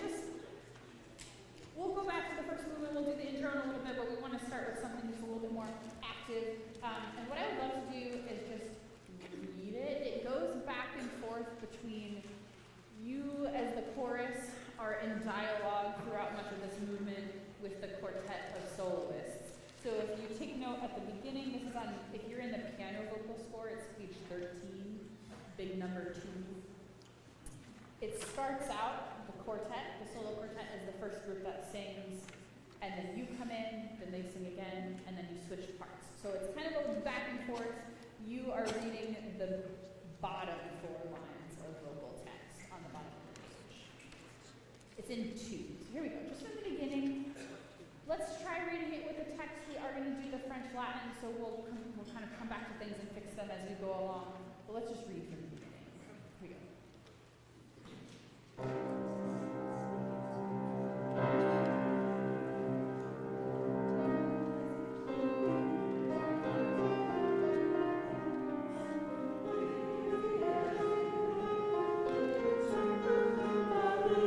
Yeah, so it comes up really quick. Then the beginning is just tremolo in the orchestra, so you won't have too much to grab onto, and then it goes quickly. So once again from the beginning, here we go. From the beginning of this movement, the Dies Irae. It's on page 13 if you have piano vocal score. Big number 2. 4 on the other score, page 4. Here we go.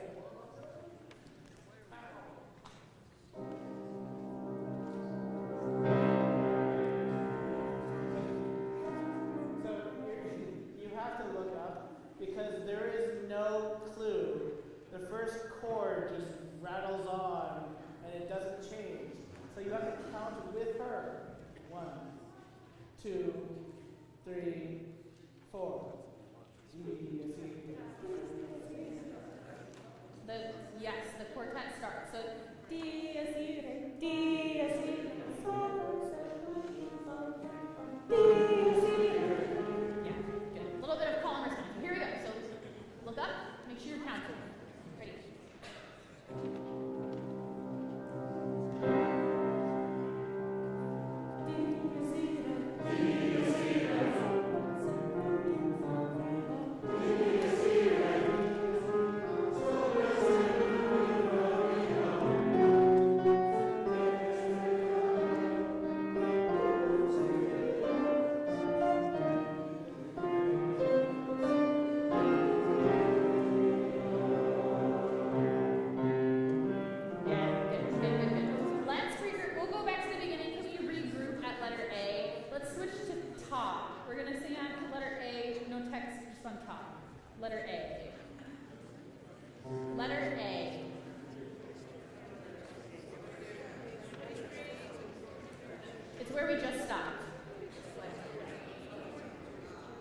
Page 15, measure 23, letter A.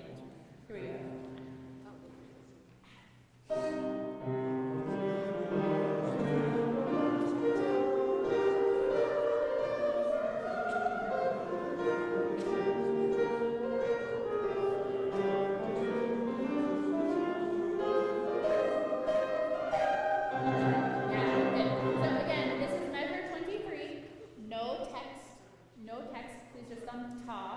Let's go a little bit under tempo.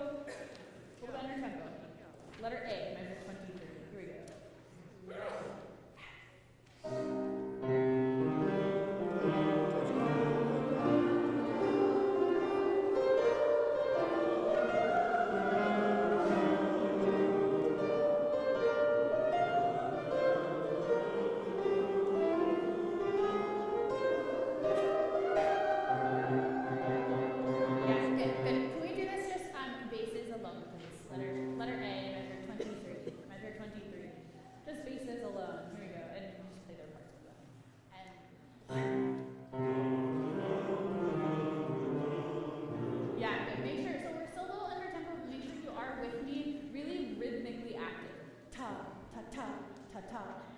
That will help us stay together and take a breath all together. And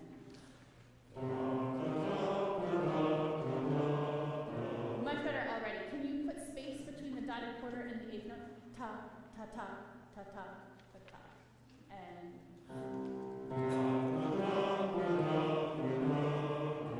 going on.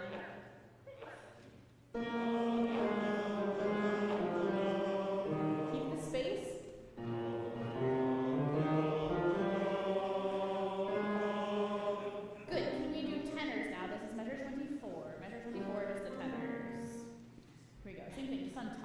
Keep nice space between the dotted quarter and the eighth.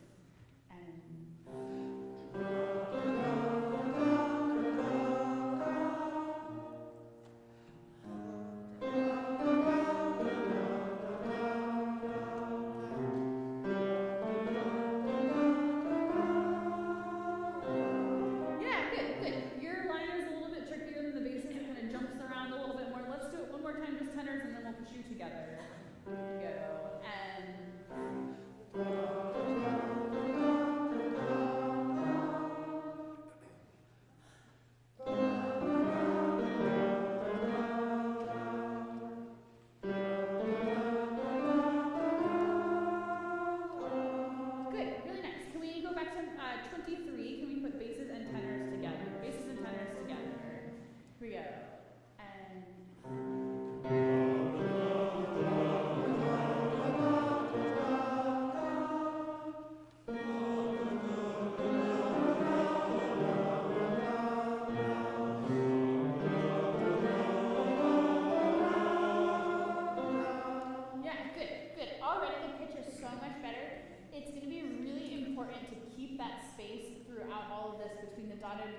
Dotted quarter and the eighth note. Because the texture is so complex with all four voice parts singing at a different time, it will help it sound really clean if we just put a little lift after, a little space after that dotted quarter.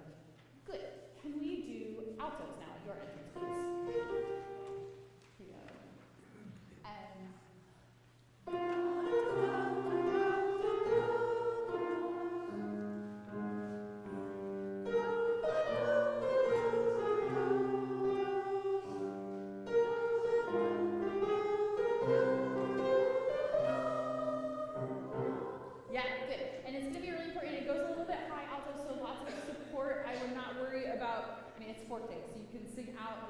support that sound in the higher register. Can we do sopranos now, please, at your entrances? This is measure 26. Here we go. Breath all together. Keep that lift after the dotted quarter. Here we go. And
the one thing that's also tricky about this, we've kind of introduced that space, but it's also modified our rhythm. So what's happening now is we're getting triple it, and you really have to think ta-ta-ta-ta-ta-ta-ta-ta-ta-ta-ta-ta. Really keep the integrity of that dotted rhythm. It's hard work when you have it over and over and over again. The orchestra piece that's notorious for that is Prokofiev's Romeo and Juliet. So really keep the accuracy of that dotted rhythm. Can we do that one more time from letter A? Here we go. Ready, and...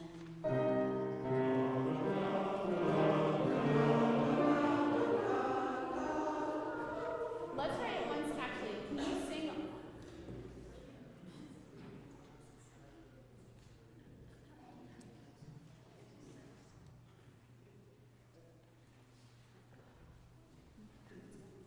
Sure. So this music is not horizontal. Ta, ta, ta, ta, ta, ta, ta, ta. Let's just get the basses alone, right? And one.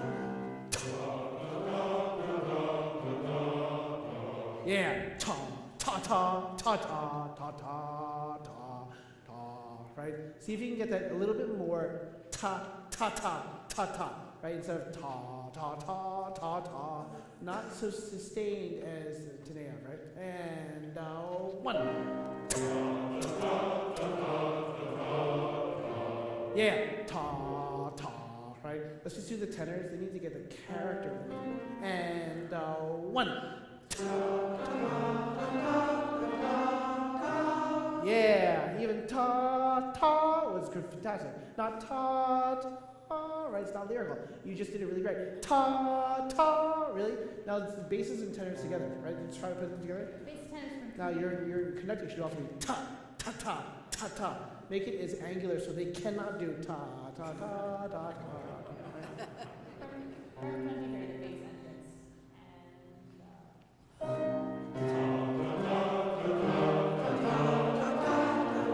Almost, yeah, that's great. It started with ta, ta, ta, ta, ta, ta, ta, ta.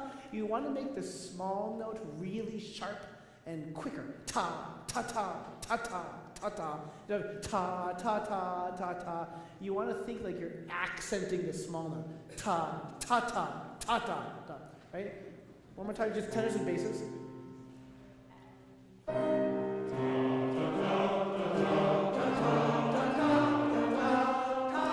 Yeah, that's nice. Now let's just do altos alone, sopranos alone, put them together, build the structure, and get in their ear and technique the character, musical character of the music. Altos alone is Musical character 25. of the notes.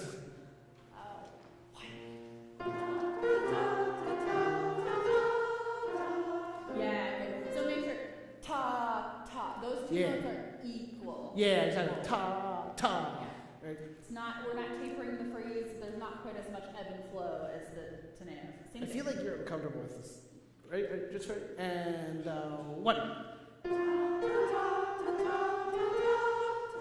Right? I see the ta, pa, pa, ti, ti. Each, right? And 1. It can be anything that's just short, right? And 1. Right? But nothing that's like ta, da, dee. Right? Do sopranos. Do sopranos. Okay, sopranos for 26. Yeah, 26. Here we go. And Yeah, almost. You have a little triplet in you. Ta, ta, ta, ta, ta. Again, what we said to the tenors, accent the small note and make it sharp. Ta, ta, ta, ta, ta, ta, ta, ta. Same thing for you. Ta, ta, ta, ta, ta. It's like you're poking the small note. once again, here we go. That's it. Now you made them be better with the rhythm by the conducting. You made them rhythm, right? Now try this, right? And 1. Now, see, they're fighting against that, right? Now, and 1. Almost, right? And almost. You're jumping me a tiny bit. And 1. Yeah, that's a little triplet. Ta, ta, ta, ta, ta, ta, ta, ta, ta, ta, ta, ta, ta, ta, is what we're getting. Is we a little bit more sustained. We want ta, ta, ta, ta, ta, ta, ta. You have to feel like you're overdoing it. And if you're a little bit overdoing it, it's much better than feeling like we're a little bit underdoing it, because then it sounds like a triplet. And better. The last two were okay. Okay, that was great. Let's do altos and sopranos, right? This is from one note before it's Ta ta 25. ta ta ta ta.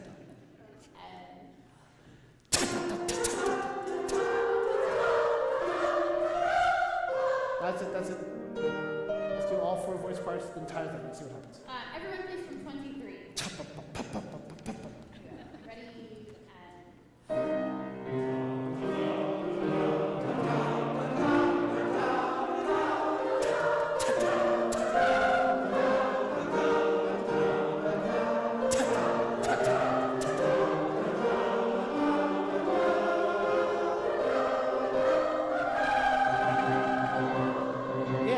So everybody got confused when Jesse was playing the last 3 bars. Jesse, can you just play by yourself the last 3 bars? Right? Because when you hear tum pum is a pum, the first note, or tan tan ta ta ta ta. It's like a heartbeat. Ta ta ta ta ta ta ta ta ta. Right? So if you just do if you do bar 33, everybody, whatever, everybody singing with Jesse, right? Right? And 2 and 1.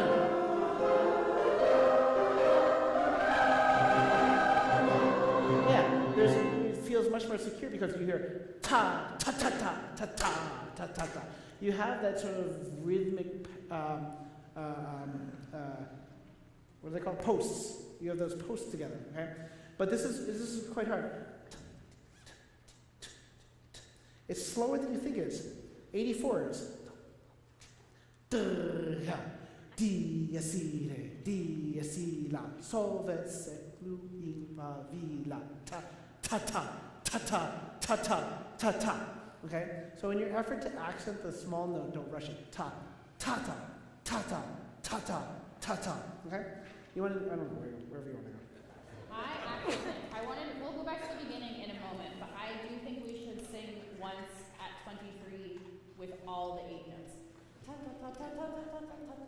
So ta ta ta ta ta ta ta ta. So instead of the dotted quarter note, you're going to sing it as 3 separate 8 notes. Ta ta ta. Because we've said what the rhythm is, we've conducted the rhythm, but I'm not convinced that you're counting the rhythm in your head. So we're going to make you do it at 23. So ta ta ta ta ta ta ta ta ta ta ta ta ta ta ta ta ta. Here we go. We're going to try. Ready and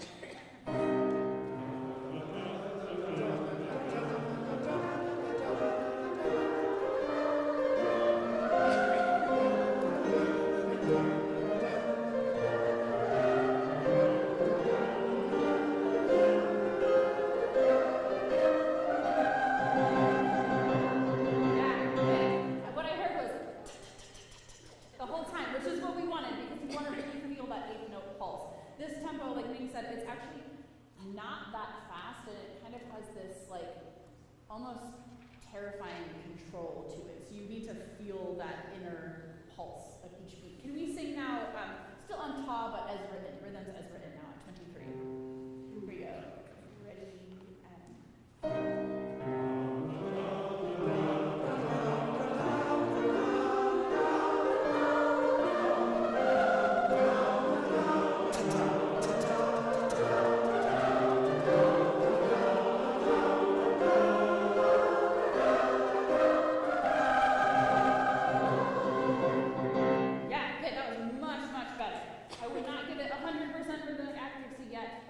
overall much better. So keeping that same kind of intensity and pulse. Can we go back to the beginning now? Back to the beginning.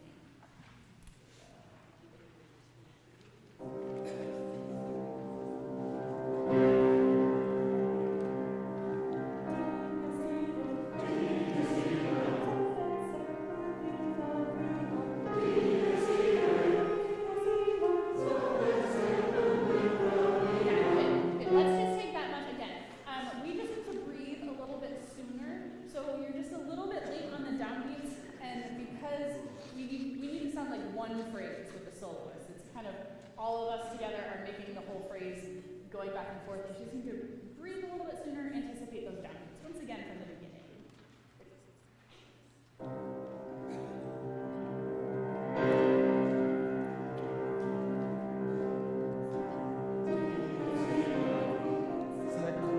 Fa, vi, la, di, si, la. Can we start right at that measure 11? So place the consonant before the downbeat so you open to the vowel on beat. So that's, here we go. Ready? Yeah, good. Consonant placement was excellent. Can you just shorten that consonant a little bit now? So keep the placement of the vowel just a little bit shorter. Ready? Excellent. Let's back up now to the beginning of the phrase. We'll start at measure 5. Measure 5. So this is the quartet. Here we go.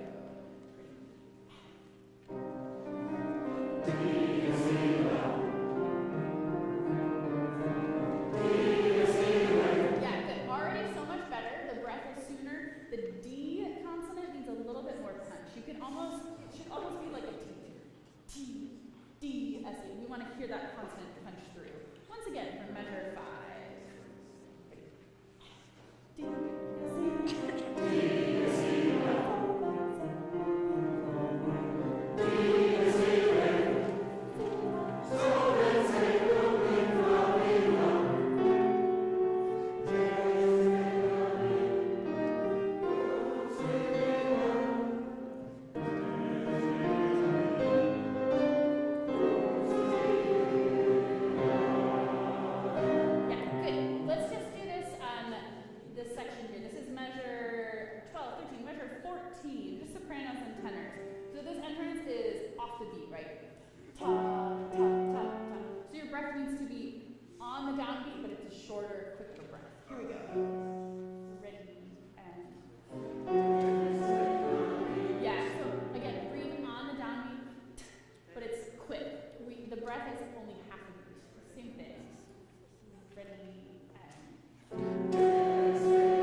Measure 14 should be sopranos and tenors.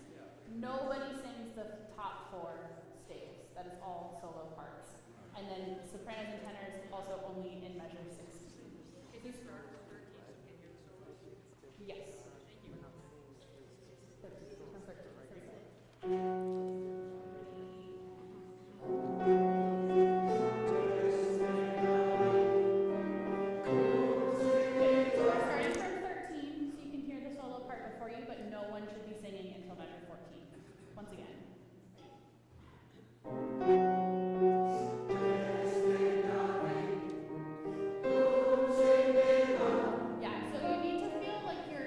Interrupting the beat. You're just a little bit late, off beat 1.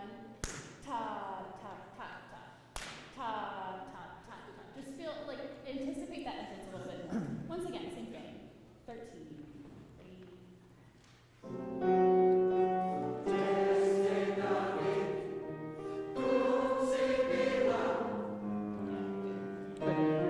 Yeah, so I think part of the difficulty is that the beats are half notes and the music is going by very quickly in space on the page, right? And so the thing to get used to is just the 1, 2, is a whole bar, 1, 2. So when you see the quarter note, it's not 1, te, it's te. It's almost like an eighth note. You're like te, te, David, right? So like when we have that bar in 13, it should be a very sharp breath. Let's just do that one more time for the sopranos and tenors. 1 and 2 and yeah, but I want to feel the breath going. Tested David, right? And that's it. That's great. Now it should be a G, right? What's a G? Yeah. Tested David, right? And 1. Yeah, good. David, tested David. Okay, we're gonna do the French, ready? And now, Jesse's gonna try to fool you, right? By playing the bar before that, where you're gonna hear the solos, and then you come in. So that we go. Jesse just starts right here. 1. Good. So do you hear the tested David? That's the solo line that goes directly into your note. Tested David. Right, one more time. 1 bar beforehand. Jesse solo, then sopranos, tenors, and 1. Yeah, that's it. And now we're getting the rhythm, right? We're getting the sort of very, very sprightly rhythm. And that's what the musical characteristics you're trying to get. It's a little confusing because we see this music and it's just like, whoa, it goes way faster than you expect. If you wrote it like chord notes and eighth notes, it would it would look a little bit easier, but he didn't. So we just have to deal with that, okay? And then I would really sing the solo lines because they get confused, right? We get confused. I'm sitting here, I'm like, wait, what note is what? Let's go back to measure 11. Measure 11.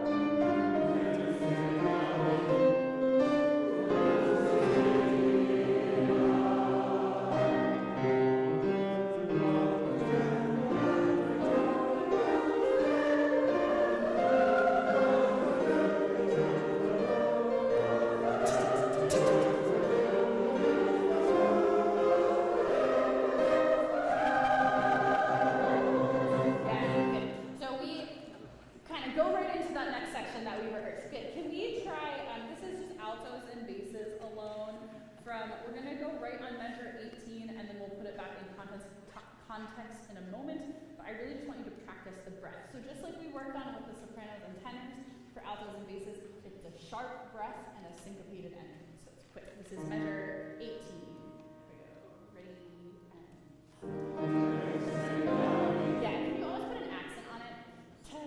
Once again. And good, much better. And a nice long I there at the end. David. Once again. One more time. Really good though. And good. Can we go back to let's see. Let's go back to measure 11. We'll put you together with the altos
do it, we're really doing this so we can get the character and the breath quality.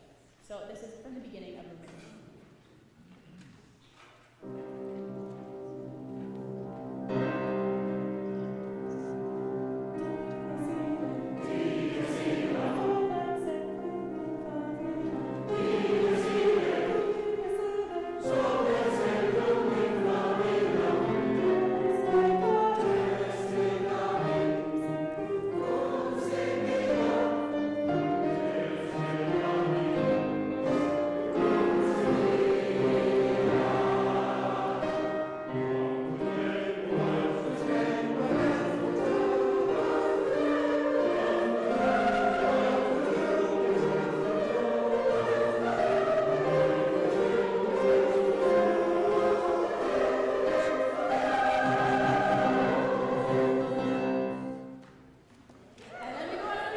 Welcome, everybody. I also want to make sure that we thank Jesse for joining us this week.